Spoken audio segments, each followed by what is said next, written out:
I don't know, Dr. Steve. It doesn't matter. It's okay if we are. You don't have to feel like... Well, it does matter because I'm looking at Groupon over here on my phone. I would like to, before we begin, have a follow-up from our last episode. We ended on a very controversial note, which is whether or not Groupon exists. And Dr. Steve, what is the follow-up? What does the survey say? I have an app. There's still deals out there. So I'm not using the app. But there's deals. There are deals. So Groupon does exist. A lot of nail, spa, salon kinds of deals. They used to be huge. Well, hey, they're still kicking. Good for them. This podcast is not brought to you by Groupon, just to make sure that is clear to everyone. But hello. It has been a long time, roughly a week, but Dr. Steve, it's great to see you again. It's good to be seen. It's good to be My mind immediately went to the Family Feud. Yeah, I remember. Do you want to, what? You said that last time. I did? Yeah, you don't remember that? No, I don't remember that. Yeah, and then I told you don't break the fourth wall. Costume changes. Yeah, you said that exact same thing. Yeah, so I have Steve Harvey on the brain right now, which would do my mother-in-law proud. She's a big Steve Harvey fan. He's a funny guy. Good guy. Yeah, I don't know if you've noticed, but there's a lot. I think they're called elder bugs. Box elder bugs. Yeah. Mm-hmm. We have an infestation. Yeah, they're all over here in Minnesota. And we keep the vacuum cleaner out, and Haley just sucks them up. Yeah, puts them all in their place. Yep. And apparently they stink right when they die. That's their defense mechanism. Sounds like a great mechanism. Right, it's kind of like a spiteful one. Yeah. Like, well, if I go, I'm taking you with me. Mm-hmm. So yeah, our last session, I don't know. Can you tell? Do you get a feeling for when I'm feeling things or not really? A little bit. Yeah. That one was, what we were talking about was challenging for me. And in a weird way, I think I'm more nervous to talk publicly about this than I am my history with alcohol and stuff like that, because I think, and this is something that's unique to this podcast, I try to balance like my therapy work with like not involving others. And I don't know how you're going to do that. Yeah. And so I think the incident of your run-in with the law, the arrest, and the alcohol, that's in your past. But the last time that we met here, I couldn't get away from your folks listening to it going, oh, okay. Yeah, so we're waiting. So if you ever do go and approach them like, oh, yeah, it only took you, X number of weeks, months, years to come and talk to us about this. But so to me, the stuff you were talking about last time represents your future. Conversations that have yet to take place, that may never take place. I don't know whether they're going to take place or not. But my sense is that if they did take place and your folks had the wherewithal to hang in there with you and have those conversations and didn't get tempted to get defensive, right? So I want to tell you something about my experience of your parenting. My wall's going to go up immediately. Yes. But if they can hold themselves and say, this is just Alex's experience. He's not saying he hates us. He's not trying to divorce us. He's not trying to. But so things for us to know, hey, I feel bad that you didn't get what you wanted. We were trying to provide everything that we could. And we didn't have a manual. Yeah, no one has a manual. And Alex, be careful what you say, because when you have kids, we're going to watch. Yeah. And we're going to see how you do it. That's why I'm like, a weird motivation for me for therapy, and I've never really told anyone this, but it's probably not that surprising, is that like I'm very worried about how I will be as a parent based on what I went through. Yeah. And I'm sure this is just one of the many cliches that exist in life, but it's like, I don't want my child to experience the like emotional turmoil that I did. Mm-hmm. And so I'm like, okay, if I figure myself out and my stuff out, I won't put my stuff onto my kid, and I won't make my kid suffer because of my stuff. So, ergo, I'm going to spend however many years it takes to figure all my stuff out. Yeah, it's a good theory. I mean, I don't know if it. Yeah, we'll see. I don't know how it translates. Yeah, and I don't know your either. folks will be able to, like, then that conversation can come back around to you when your folks see you parenting, and they'll have ideas, they'll have Yep. suggestions, what you're doing right, what you're doing wrong, why you're doing it this way. Why It was on this note. There's something very. I don't know. It's not reflective. It just was really crazy for me personally. I was with my parents, and they were babysitting my nieces. I have two nieces, two little girls, and the youngest is 3 years old, and she was just crying. She just started bawling. They were getting her ready for bed, and apparently she has this very specific routine, and if you break from that routine, she just has a meltdown, and she can't talk very well, or she couldn't at the time. She was still learning, so you really couldn't figure out what was going on. And she was just screaming and screaming and screaming. And I'll never forget, my mom was just looking down at her and was like, "What do you want?" And said that, and the baby was crying. And she was like, "I don't understand what you want." And she turned to her older sister, who is 5 years old. Your mom? Yes, my mom did. Your mom turned to the older sister. Yeah, who's 5 years old, and was like, "What does she want? Why is she crying?" And I remember thinking to myself, like, the 5-year-old isn't going to know how to take care of the 3-year-old. Like, I don't know. maybe, but she didn't. She was like, "I don't know why she's crying. She just cries." And so then my dad swooped in and was like, "I've had enough." And he picked her up, and she was screaming. He just marched her off to bed. And then like 15 minutes later, he came back down and was like, "She's sleeping." But like, I just remember thinking to myself, I always thought my parents like knew everything, right? Every kid looks at their parents, they're like, Right. "Oh, you know everything." Right. And to see my mom so confounded by this screaming baby, Yeah. right? Who's obviously just being a baby. She's 3 years old. She's having a meltdown. Sounds like she was tired. Yeah. And it just completely befuddled. She had no idea what to do. And I was like, I wonder if she ever looked at me when I was 3 screaming and was like, "Why are you doing this? Tiny human. Be rational. Tell me what it is that you need, and I'll give it to you, and we can end this nonsense." I mean, there probably were times like where she got to that place, but she also probably knew you a lot better than she knew these kids, right? And so totally. little ways that you cry, this cry is different than that cry, and parents get those things. Yeah. And did you do a French accent when you mimicked your dad's voice? He still has one to this day. Yeah, right, okay. And he, like, low key, I don't think he likes it when I do that, but also he knows. He knows he has an accent? Yeah. And it's Does he claim he doesn't have an accent? yeah, sometimes. Here's what's really funny. So Siri, we got into an argument about how thick his accent was. And he was like, "Siri understands me." And I was like, "No way in hell does Siri understand what you're saying." So we had Siri do a test, and he asked on his iPhone Siri a question, and she just like blanked, and she was like, "I'm sorry, I don't understand." Like, she didn't understand. It was great. The Siri test, and he failed. But he's going to be like, "No, I use Siri all the time. What are you talking about?" But yeah. Yep. It was a very unique moment for me, because I was like, huh. Like, she just, she was stumped. That's why I low-key love Haley for this very reason. Is like, this is a new thing for me, but to be around a person who gets that, like, children are irrational and they're children, and that's okay. Because I grew up in an environment where it's very impatient in terms of like, you can be a child up until I'm annoyed, and then you have to stop being a child. Whereas Haley is just extremely patient with children. Yeah, great skill to have. And it's great disposition to have. Yeah, it's so fascinating. And it was kind of like when I observed that behavior about her, I was like, whoa, I didn't know people are like that around kids. Like, that's cool. I want to learn how to do that. I want to learn how to be patient, and to see a kid do something wrong, be like, well, they're just a kid. Like, I don't need to. Yeah.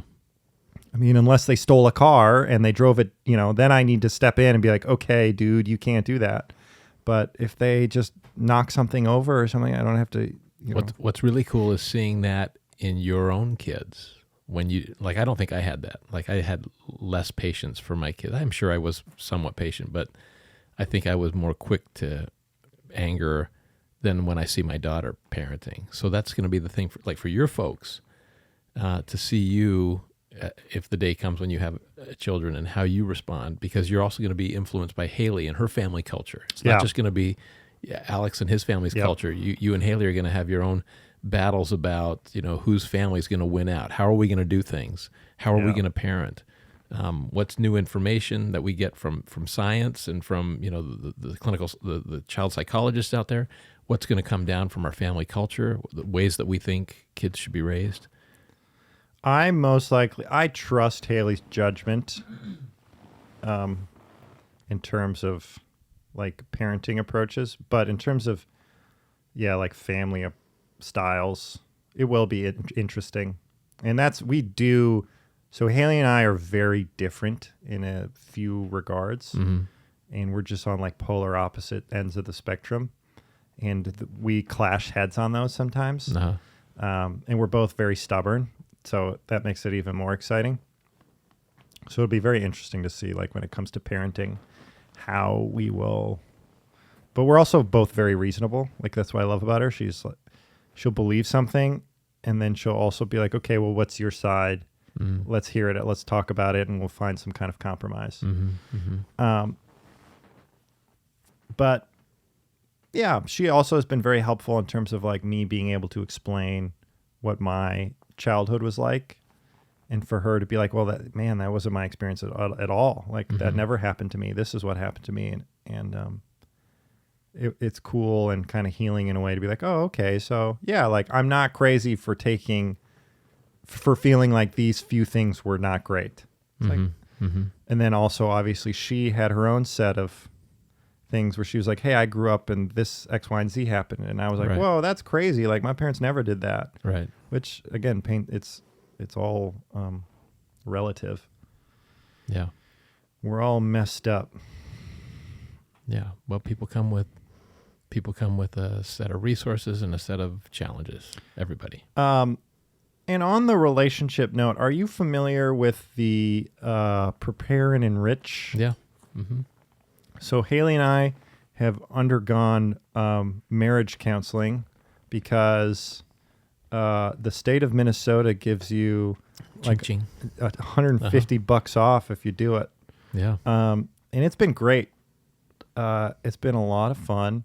And we took the Prepare and Enrich. It's a great curriculum. Test, and that was made here at the University of Minnesota, by the way. It was? In my department, yeah. A guy by the name of David Olson, Dr. Olson. Dr. Olson. Did that, and amazing work that he's contributed to helping people strengthen their marriages and people premarital kind of figuring out what challenges they might have. So we got the like practitioners version sent to us by accident, the results. Yeah, it had all the answers in the back. Yes. It had like the breakdown of like who we are as a couple.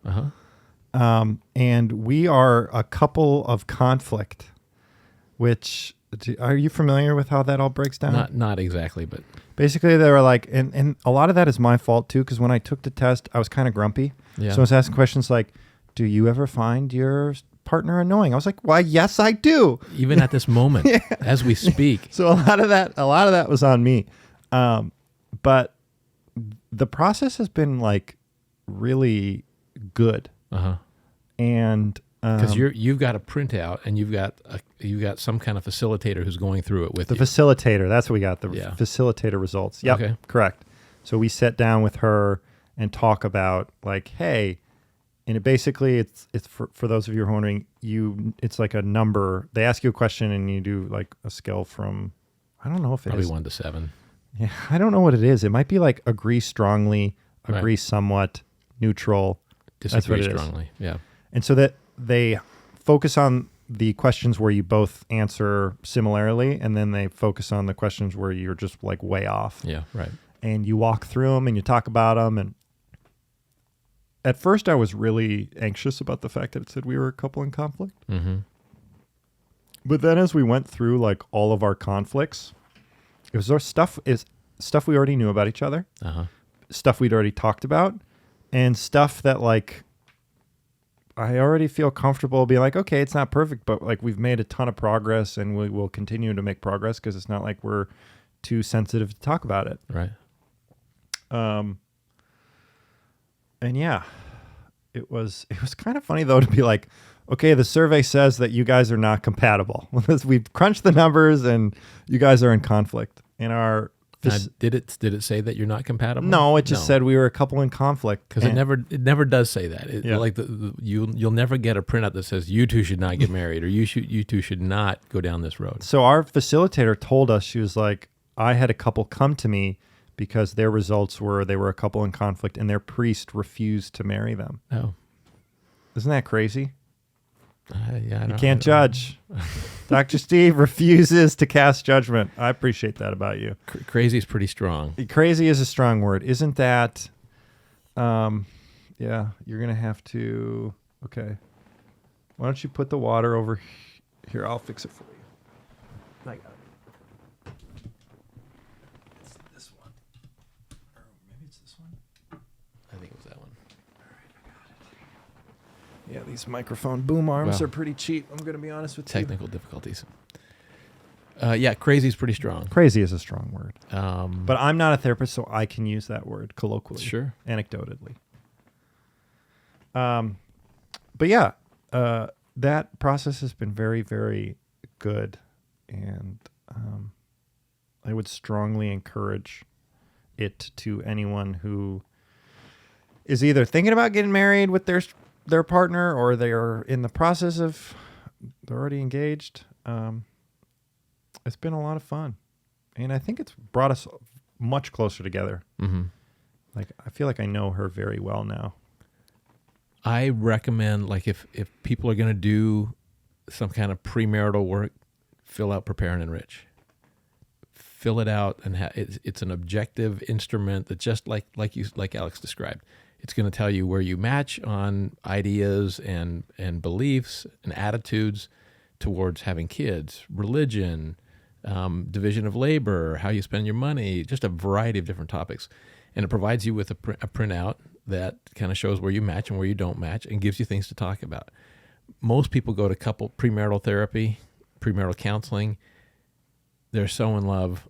If you don't have some kind of a guide that really shows how you're going to show up in the relationship, there's not much to talk about in premarital counseling without something like Prepare and Enrich. Because they're just like, oh, we're in love. We're so happy. Yeah, we're never gonna I know fight. there's going to be issues, but hey, We'll get through it. Yeah.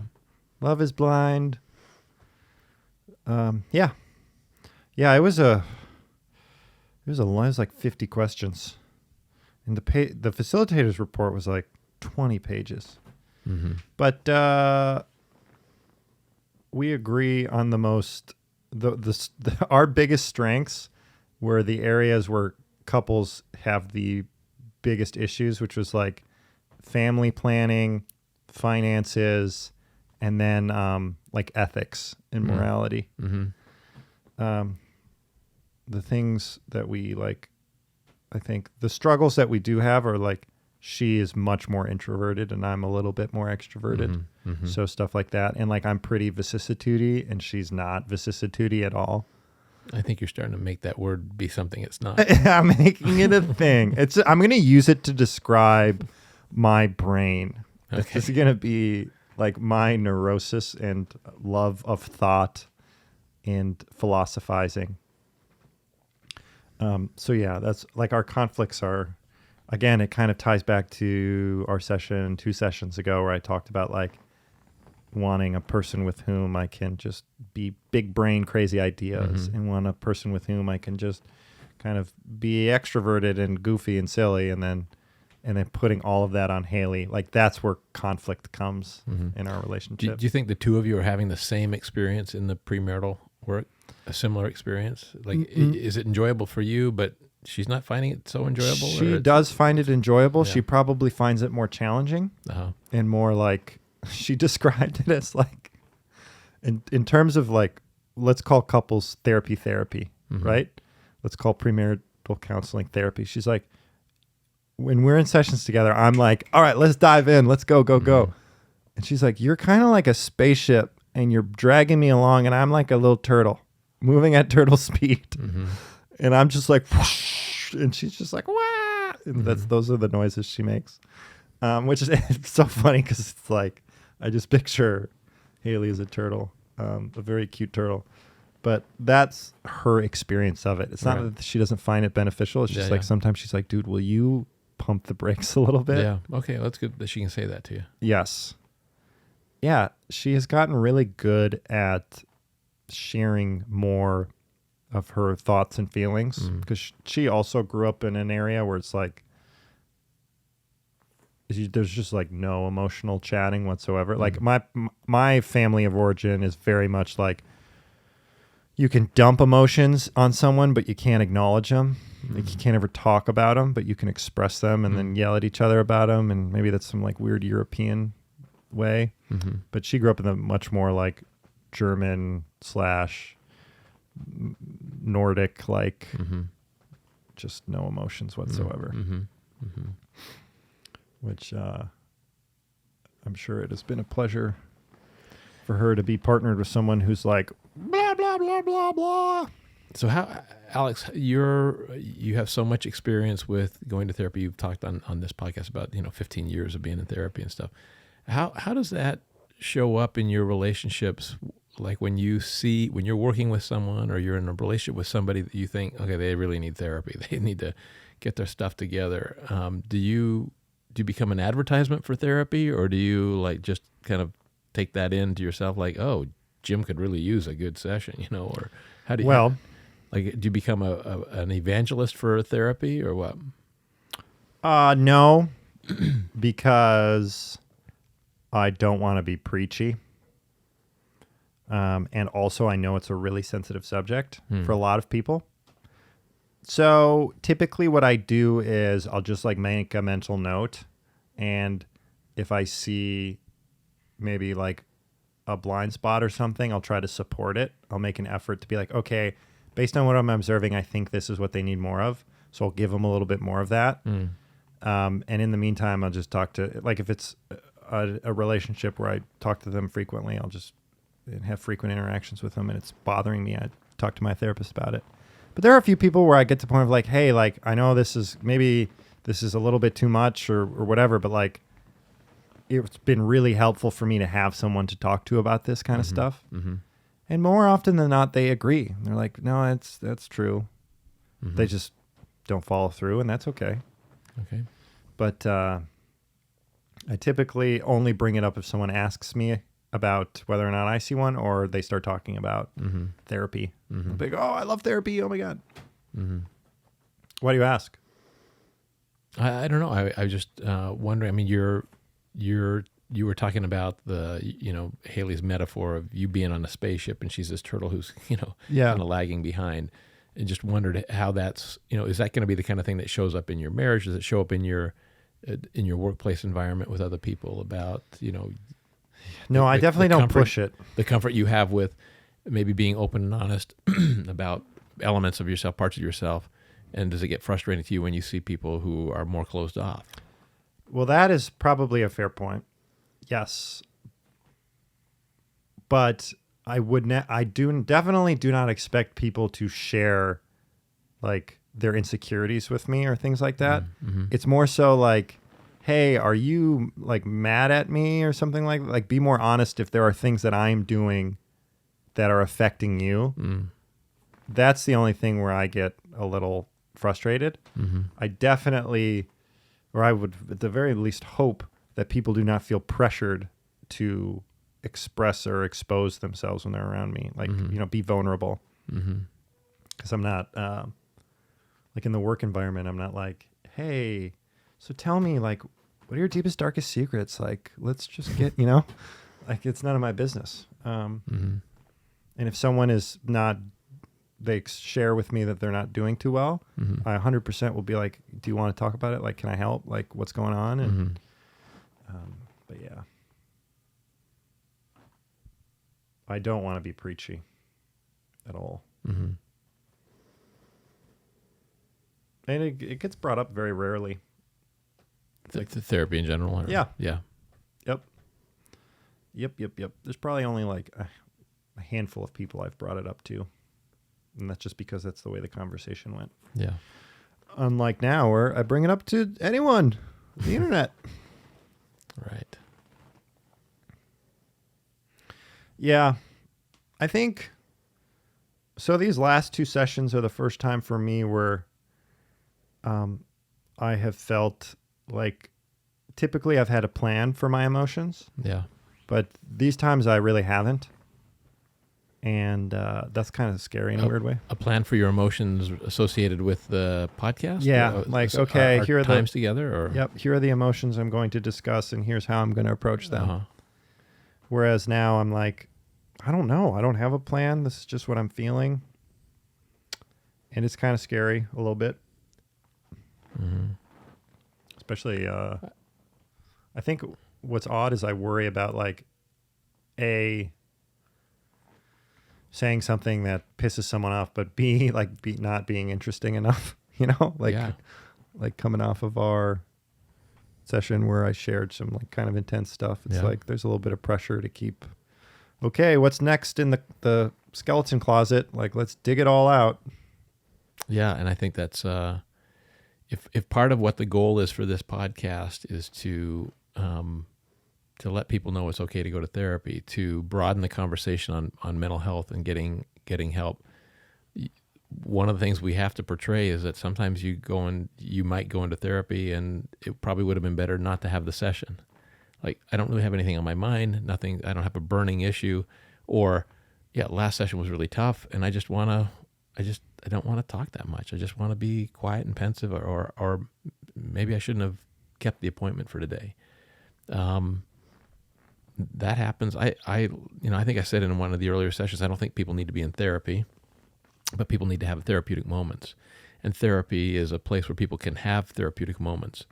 But you also can't make therapy be a command performance. Like, I have a new clinician in town that I'm supervising, and she often says the phrase "dance monkey dance." Like, this is not a place where you can just like, okay, cue the emotions and hit it. And you might start a session and say, I'm not feeling like I want to be here today. And I've had clients say that. I'm like, maybe we need to call it quits right now. Maybe we go on your way, go do something that's more important. I've got kids, I've got this. Like, hey, it sounds like this is not the most important thing.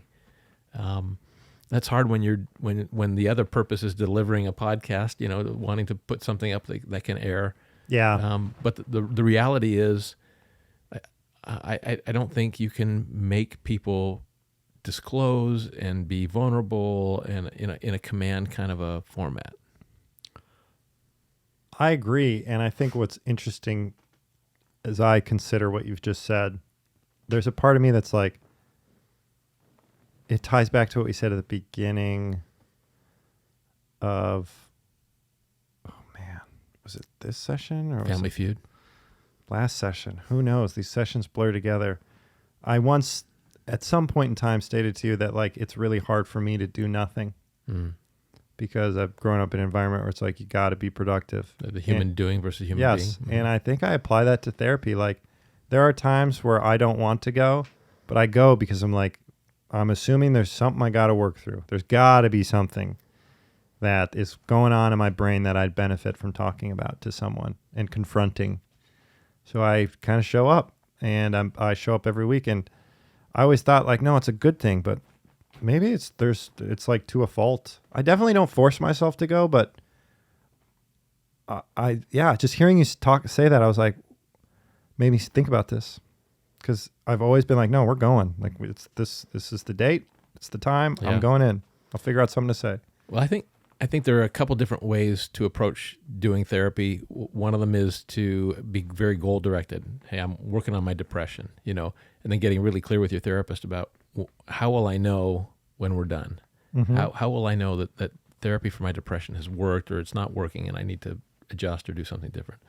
The other thing is feeling like I need a place I can go where I can have reserved access to be able to talk about whatever is on my mind. And that's the priority. So the goal is going to therapy. Yeah. Not so much that I'm going to therapy because I'm working on my this or my that specific thing. But it might be I need a place. It's like people go to Starbucks every day for comfort or whatever. So this is part of my self-care. I'm going to a place, and sometimes we're going to deal with heavy, and other times we may be talking about the things that are not so heavy, but it's an area of my world that's devoted to my self-care. And I think that therapy, for me, is a series of therapeutic moments. Mm-hmm. I typically find sessions to be therapeutic moments. Yeah. So maybe that's closer to the truth than this idea of like, no, I'm pushing myself to go to fix something. More so that like sometimes it is challenging to sit in. The first 10 minutes can be really hard sometimes, but usually by like the 20-minute marker and I start being honest about how I'm feeling. Like last session, I told George, it's like, hey dude, you're pissing me off right now. Mm-hmm. I was like, okay, Alex, that's the rude thing to say. You're irritable. Don't say it. But the second I just allowed myself and kind of succumbed to the emotion and acknowledged it, we were able to talk about, why am I feeling irritable? It's because I'm stressed. What are you stressed about? Working like crazy. I'm worried that, my work is for nothing and I'm not making any progress and everyone thinks I'm an idiot. Okay, hey, let's talk about that stuff. Mm-hmm. Oh, I suddenly feel better. Okay, well, those are therapeutic moments for me. Yeah. That's a nice way to think about it, I think. Yeah, and that's probably we're going to close on that note. So thank you, Dr. Steve, for joining me yet again on another episode of My Therapist and I. Episode number 8, I think, which is pretty great. Hey, good for us. Look how far we made it. Look how far we've come. And obviously, we would like to thank our sponsor, Groupon, for all that they've done. Steve Harvey. It's Steve Harvey. And all right, everyone, take care of yourselves. And thanks for listening. And thanks for your comments. And we do have an email address. I guess I'll say this. If you have a question for myself or Dr. Steve, we have an official email. Did you know this? You probably didn't. I didn't know about the email. I know there's an Instagram account. Yep. And every now and then you post things to that. Mm-hmm. So the email address is mytherapistandI podcast, all one word, @gmail.com. I think I'll start promoting that a little bit more so people, if they want to, can. It'd be cooler, though, if there's a way to do it anonymously. So people would feel like they could, less at stake. And I'll look into that. But it would be interesting to hear if people have questions for you, or people probably have questions for you, not for me. Yeah, but one of the questions we'd have to figure out is, are you wanting to make this a call-in show? No. Right. But maybe, if someone asks an interesting question, yeah, we could have a little. Because I think I agree with you that the difference between this podcast, where there's a therapist involved, is talking about therapy or doing therapy. Yeah. No, totally. And we still spend time talking about therapy, but I actually do that in therapy with people. I talk about the business of therapy and what's appropriate in here, what's not. Some of that's about socializing someone to what we can talk about, what's fair game, things like that. Totally. Yeah. And I always find it very helpful. The more I learn about your side of therapy as a patient, the better I feel. But maybe that's just me personally, but it feels like I have a better understanding of, there are rules or there are structures in place, and you guys think of everything, basically. But yeah, the point of this podcast is to be therapy. More specifically, my therapy. And I will let you know if I get any emails or anything like that. You'll find out soon enough. Sounds good. And again, thanks for your time, Dr. Steve. And I will catch you at our next session. All right. Good luck, Alex. Thank you. Bye-bye.